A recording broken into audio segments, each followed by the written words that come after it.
আমি নবনীতা। আমার রান্নাঘরে সকল বন্ধুদের স্বাগত জানাই। প্রথমে আমি লাউ পাতা নিয়েছি। লাউ পাতাটা একটু গরম জলে ভালোভাবে ধুয়ে নিলাম, একটু ভিজিয়েই রেখে দিয়েছিলাম গরম জলে। তারপর এইদিকে মশলা কিছু বেটে নিচ্ছি।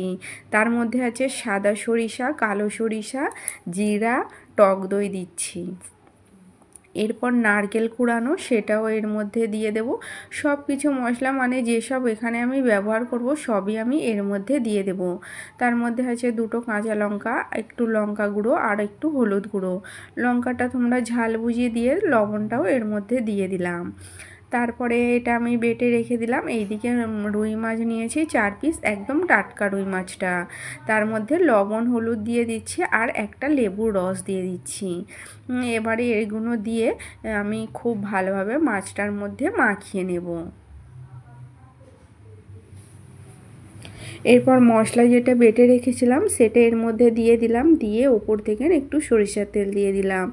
সরিষার তেলটা ঝাঁঝ বুঝিয়ে দিও তোমরা যে যেমন পছন্দ করো, তবে এতে একটু বেশি দিলেই ভালো লাগবে। এটা আমি রুই মাছের পাতুরি বানাচ্ছি বন্ধুরা। রুই মাছের পাতুরিটা আমি লাউ পাতার মধ্যে বানাচ্ছি। এটার স্বাদ কিন্তু দারুণ হয় আর খেতেও বেশ ভালো লাগে। আর লাউ পাতাটাও পুরো খাওয়া হয়ে যাবে। আর এইভাবেই আমি এটাকে বানিয়ে নিচ্ছি। মাছটা পরিমাণ মতন দিতে হবে যাতে না বেরিয়ে যায়, সেই দিকেও লক্ষ্য রাখতে হবে।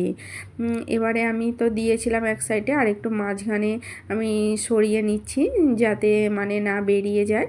তারপরে একটা চেরা কাঁচা লঙ্কা দিয়ে দিচ্ছি আর উপর থেকে না আর একটু সরিষার তেল দিয়ে দিচ্ছি। তারপরে পাতাটাকে খুব ভালোভাবে আমি মুড়ে নিচ্ছি।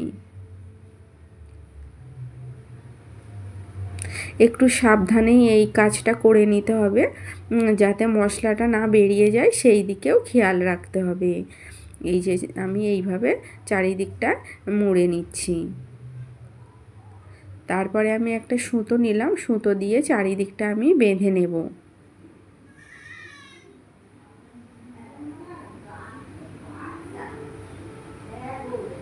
এটা খুবই সহজেই হয়ে যায় আর খেতেও কিন্তু ভীষণ ভীষণ ভালো লাগে। আমরা তো ইলিশ মাছের পাতুরি খেয়েছি, ভেটকি মাছের পাতুরি খেয়েছি, রুই মাছের পাতুরিটা এইভাবে বানিয়ে দেখো, খুব ভালো লাগবে খেতে। আর এই যে আমার একটা বানানো হয়ে গেল, আর একটা বানিয়ে দেখাচ্ছি। খুবই সহজেই এটা বানানো হয়ে যায়, তবে একটু সাবধানে কাজটা করতে হবে যাতে না মশলাটা বেরিয়ে যায়। এইভাবে আমি আবারও একটা মুড়ে নিচ্ছি।